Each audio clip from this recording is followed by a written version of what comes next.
जी बिल्कुल, आज हम मौजूद है कराची के इलाके मुशर्रफ कॉलोनी में एक ऐसे अदारे में जहां पर लेडीज़ को सिलाई कढ़ाई का काम भी सिखाया जाता है और गरीब और गुरबा लोगों की मदद भी की जाती है। जी बिल्कुल, हम मौजूद है मायरा फाउंडेशन में।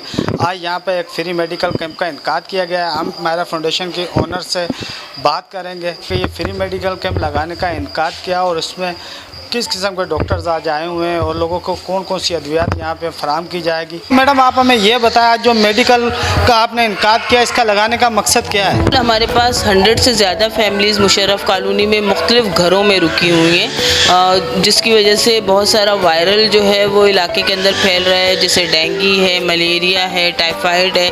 तो इसका बेसिक मकसद यही था कि इन लोगों को जो है इनका चेकअप करवाया जाए, ब्लड टेस्ट वगैरह हो जाए और इनका मेडिसिन का बंदोबस्त हो जाए, क्योंकि ये लोग कैंपों में नहीं हैं तो इनकी रिलीफ भी उस तरह से नहीं हो पा रही है। तो आज मायरा फाउंडेशन ने मुर्शिद हॉस्पिटल के साथ मिलके अपने इस कैंप का इनेकाद किया है ताकि इन 100 फैमिलीज़ को रिलीफ दिया जा सके।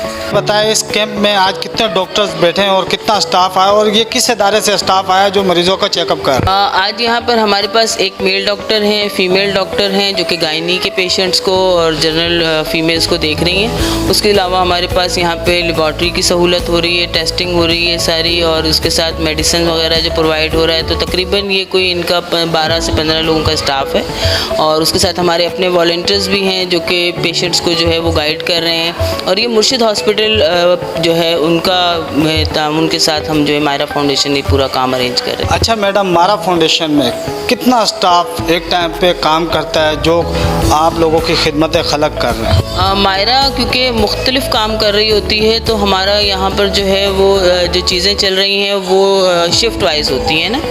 तो तकरीबन 10 लोग एक शिफ्ट में यहाँ पर हमारे पास होते हैं, जिसमें टीचर्स हैं, जिसमें हमारा सिक्योरिटी मतलब चौकीदार वगैरह हैं, ये सारा स्टाफ है। सबको मिला के तकरीबन कोई हम 10 लोग एक शिफ्ट में यहाँ पर काम कर रहे होते हैं। जो आपके पास स्टाफ है, किस किस्म का स्टाफ है और यहाँ पे कितने लोग तालीम हासिल कर रहे हैं जो मुख्तलिफ़ किस्म के आपने यहाँ पे काम शुरू करवाए हुए हैं, जैसे कि पोलर है, सिलाई मशीन का काम है, तो कितने यहाँ पे वर्कर्स आ रहे हैं जिनको आप काम सिखा रहे हैं?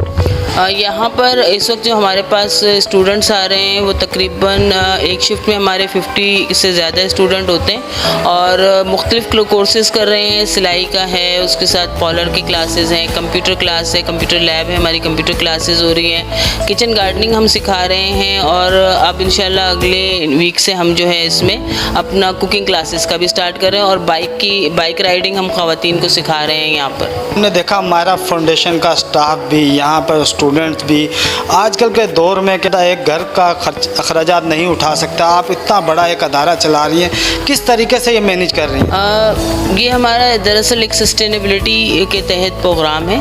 यहाँ पर बच्चे बहुत कम फ़ीस मुतालिक हमें दे रहे होते हैं। जस्ट लाइक हमारी जो सिलाई के बच्चे हैं वो 300 फ़ी पे कर रहे हैं और मेरा ज़्यादातर स्टाफ मैंने बताया है कि शिफ्टों में आता है तो बहुत सा स्टाफ जो है वो वॉलंटियर स्टाफ है और हम खुद वॉलंटियर कर रहे होते हैं। इसके अलावा जो एक्सपेंसेस हैं वो मेरा बोर्ड, जो हमारा बोर्ड है, हम तमाम लोग मिलकर इसको वो कर रहे हैं। अभी तक हमने इसमें कोई फंडिंग नहीं है, किसी किस्म की कोई डोनेशन नहीं है हमारे पास।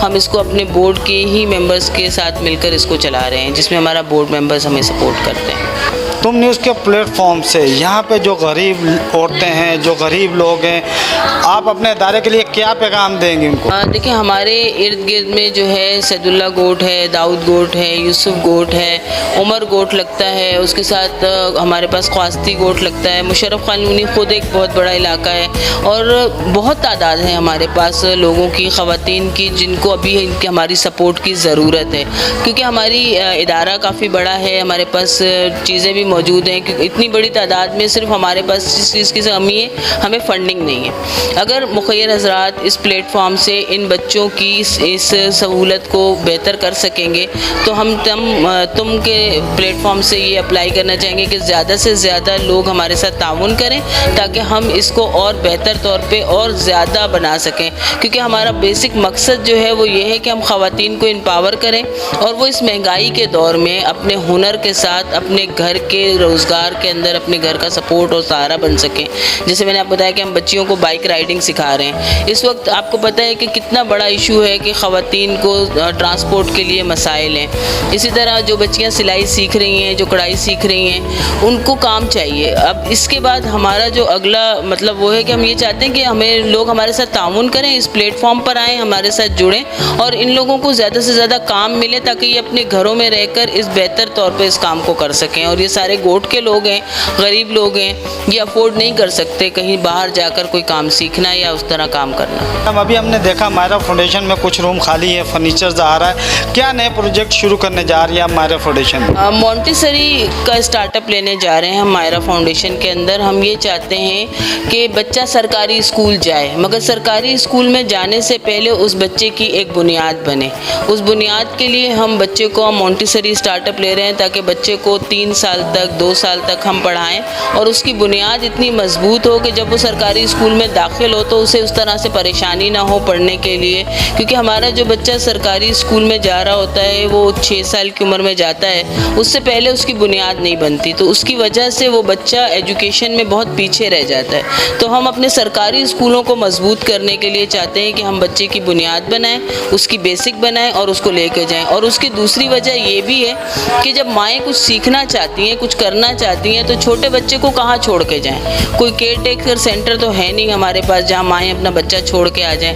तो उनके लिए आसानी ये कि वो अपने बच्चे को यहाँ पढ़ने के लिए रखें। वो बच्चा पढ़ रहा हो, खेल रहा हो और माँ अपना काम सीख रही हो। जिस दौरान वो बच्चा अपने खेल कूद पढ़ाई से फारिग होगा उतनी दौरान में माँ भी कोई हुनर सीख सकेगी। तो ये दोनों, उसकी वजह से हम कुछ क्लासेस में अब ये स्टार्ट कर रहे हैं। न्यूज़ के प्लेटफॉर्म से सिंध हुकूमत और पाकिस्तान के मखीर हजरात को क्या पैगाम दें? मेरी सिंध हुकूमत से एक ताउन की अपील है, क्योंकि उनके पास इसके लिए एक बहुत बड़ा प्लेटफॉर्म मौजूद है ACF का। अगर हमें उस प्लेटफॉर्म से NFP का कोई सपोर्ट मिल सके ताकि हम नॉन फॉर्मल एजुकेशन को बाकायदा तौर पर यहाँ पे शुरू कर सकें। और इसके अलावा हमारे बॉयज़ जो हैं, क्योंकि दिन भर तो ये लड़कियों के लिए इस्तेमाल हो रहा है, और अगर शाम में हम इसको अपने बॉयज़ के लिए इस्तेमाल कर सकें और ये तमाम कोर्सेज हमारे बॉयज़ भी कर सकें, तो उनके लिए अगर हमें सपोर्ट मिलती है सिंध हुकूमत से तो हमारे लिए ये बहुत अच्छा प्लेटफॉर्म हो जाएगा। क्योंकि हमारे लड़के भी बेरोज़गार हैं, हमारे नौजवान जो कि शाम पढ़ाई या एजुकेशन से किसी भी वजह से दूर हो गए थे, वो अपनी पढ़ाई मुकम्मल नहीं कर सके, वो अपनी पढ़ाई भी मुकम्मल करें। उनका एक रिश्ता किताबों से जुड़े, उनका एक रिश्ता हुनर से जुड़े, ताकि वो हमारे मुल्क और कौम की बेहतर खुदमत कर सकें। और मुखय्यर हज़रात से भी हमारी ये दरख्वास्त है कि अगर वो इसमें अपना हिस्सा डालेंगे तो ज़्यादा से ज़्यादा लोगों को बरसरे रोज़गार हम बना सकेंगे, हम लोगों को काम दे सकेंगे, लोगों को हुनर दे सकेंगे और हमारे कोर्सेज़ और बढ़ सकते हैं। हमारे पास जगह मौजूद है, हम और बेहतर कोर्सेज़ भी यहाँ करवा सकते हैं। जी बिल्कुल, तुम न्यूज़ की टीम आज मौजूद थी मायरा फाउंडेशन में, जहाँ पर मायरा फाउंडेशन के ओनर ने तुम न्यूज़ के प्लेटफॉर्म से गुफ्तगू की, जिनका कहना था मखीर हजरात और सिंध हुकूमत से हमारी अपील है कि हमारे अदारों को फोकस किया जाए, जिस पर हम बेहतर से बेहतर काम कर सके, यहाँ के लोगों को रोज़गार फराहम कर सकते हैं। कैमरामैन मोहम्मद नुमान के साथ मोहम्मद आमिर, तुम न्यूज़ कराची।